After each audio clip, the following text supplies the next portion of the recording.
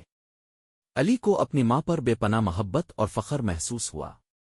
کتنی بڑی بات انہوں نے اپنے دل میں چھپا رکھی تھی۔ صوفیہ کا کیا ہوا؟ وہ کہاں ہے؟ علی نے پوچھا۔ میں نہیں جانتی۔ تمہارے پا نے اس کے بعد کبھی اس کا ذکر نہیں کیا۔ شاید وہ اس زخم کو کریدنا نہیں چاہتے تھے۔ بس اتنا جانتی ہوں کہ وہ مری کی رہنے والی تھی۔ تصویر کے پیچھے بھی مری لکھا ہے۔ علی نے فیصلہ کر لیا۔ وہ مری جائے گا۔ اسے صوفیہ کو تلاش کرنا تھا، نہ صرف اپنے پا کے لیے بلکہ اپنی ماں کے لیے بھی، جنہوں نے اتنی خاموشی سے اتنی بڑی قربانی دی تھی۔ اس نے دفتر سے چند دن کی چھٹی لی اور اپنی گاڑی مری کی طرف موڑ دی۔ پرانے شہر کی تنگ گلیوں سے نکل کر پہاڑوں کی کھلی فضا میں آتے ہوئے اسے لگا جیسے وہ اپنے پا کی زندگی کے بند اوراق کو کھولنے جا رہا ہے۔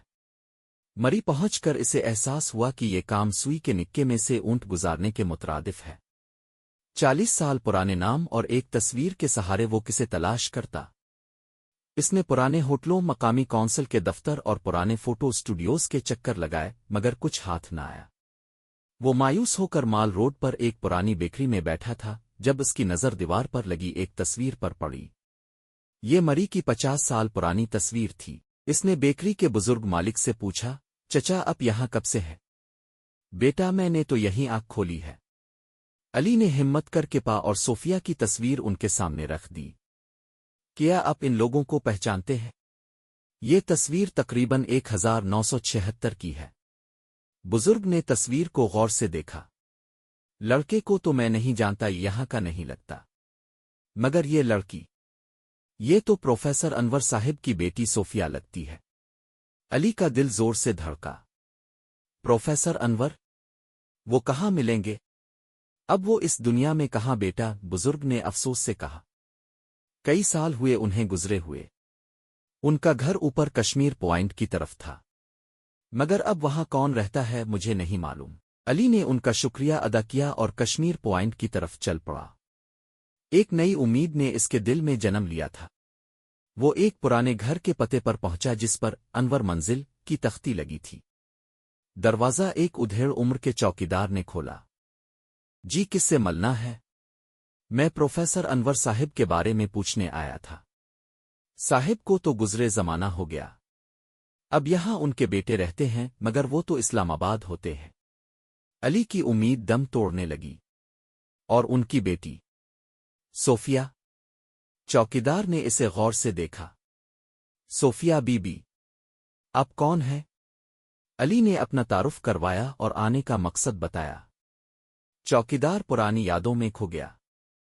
ہاں یاد ہے مجھے، لاہور سے ایک لڑکا آتا تھا ان سے ملنے، رحمان نام تھا اس کا، بڑا اچھا لڑکا تھا۔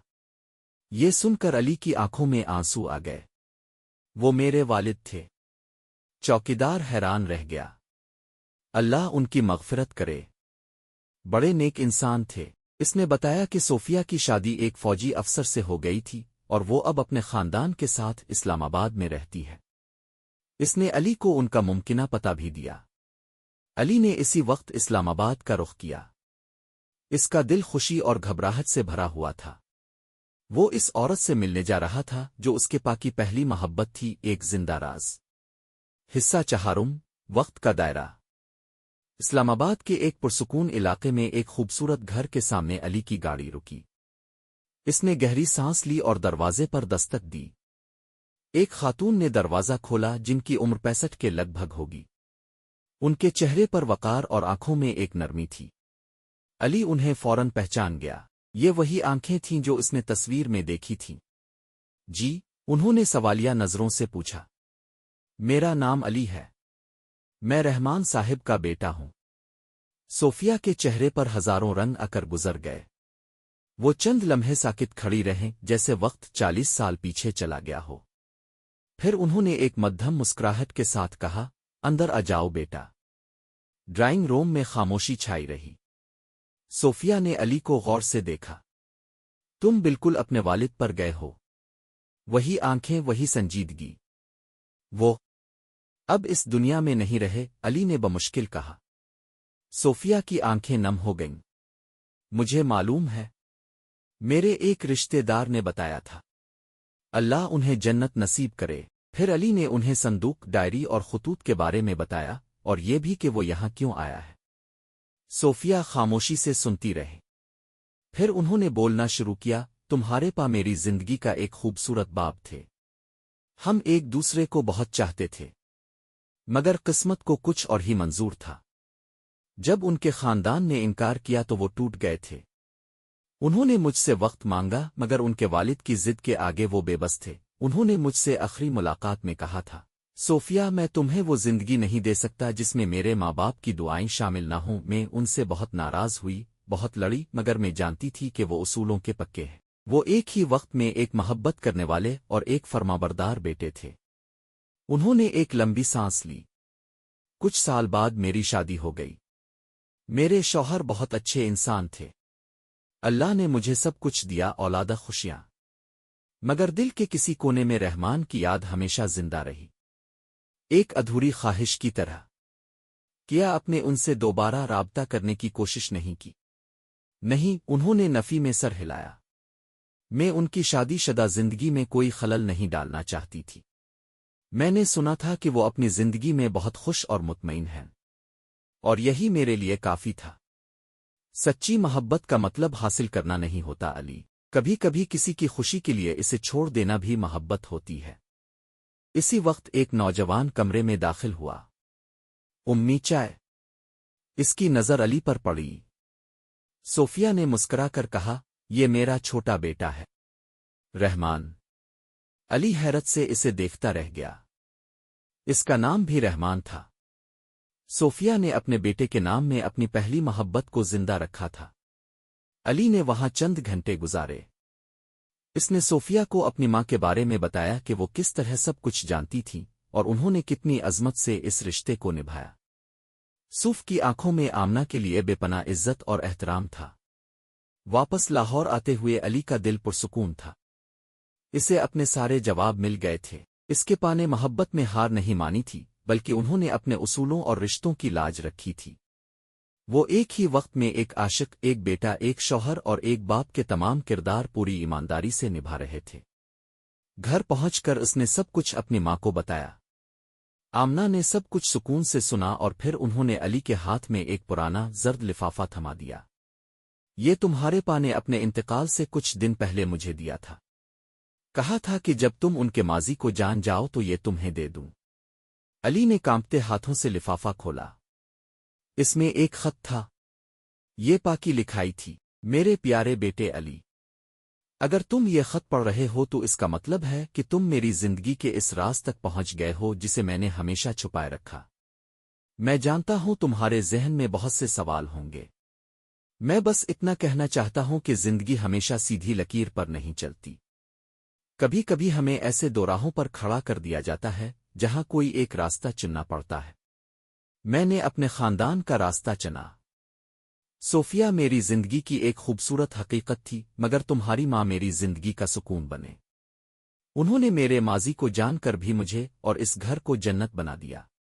میں نے اپنی زندگی میں جو بھی فیصلے کیے مجھے ان پر کوئی پچھتاوا نہیں۔ میں نے تمہیں کبھی یہ سب اس لیے نہیں بتایا کہ میں نہیں چاہتا تھا کہ تمہارے دل میں اپنے دادا کے لیے کوئی میل آئے یا تم میری زندگی کو ایک ناکام محبت کی داستان سمجھو۔ میری زندگی ناکام نہیں تھی کیونکہ مجھے تمہاری ماں جیسی بیوی اور تم جیسا بیٹا ملا۔ اس دکان کی گھڑیاں میرا شوق بھی تھیں اور میرا سہارا بھی۔ جب بھی ماضی بہت یاد آتا تھا میں ان پرزوں میں کھو جاتا تھا۔ وقت کو ٹھیک کرتے کرتے میں اپنے دل کو بھی بہلاتا رہا۔ اپنا خیال رکھنا اور اپنی ماں کا بھی۔ تمہارا پا۔ علی کی آنکھوں سے آنسو رواں تھے۔ آج اس نے اپنے پا کو مکمل طور پر جان لیا تھا۔ وہ صرف ایک گھڑی ساز نہیں تھے، وہ وقت کے نباز تھے جنہوں نے اپنی زندگی کے ہر لمحے کو، ہر رشتے کو پوری ایمانداری سے جیا تھا۔ اگلی صبح علی دکان پر گیا۔ اس نے پا کی کرسی پر بیٹھ کر ان کے اوزاروں کو چھوا۔ اسے لگا جیسے پا وہیں اس کے پاس ہیں، مسکرا کر اسے دیکھ رہے ہیں۔ اس نے کاؤنٹر پر پڑی ادھوری گھڑی اٹھائی، اپنی آنکھوں پر پا کا پرانا محدب عدسہ لگایا اور اس کے ننھے پرزوں کو جوڑنے لگا۔ دکان کے باہر زندگی کی گہما گہمی جاری تھی، مگر اندر وقت ایک دائرے میں سفر مکمل کر چکا تھا۔ ایک بیٹے نے اپنے باپ کی ادھوری کہانی کو مکمل کر دیا تھا اور اس عمل میں اس نے خود کو بھی پا لیا تھا۔ گھڑی کی ٹک ٹک اب اسے صرف وقت کا گزرنا نہیں بتا رہی تھی، بلکہ ایک خاموش باپ کی لازوال محبت کی گونج سنا رہی تھی۔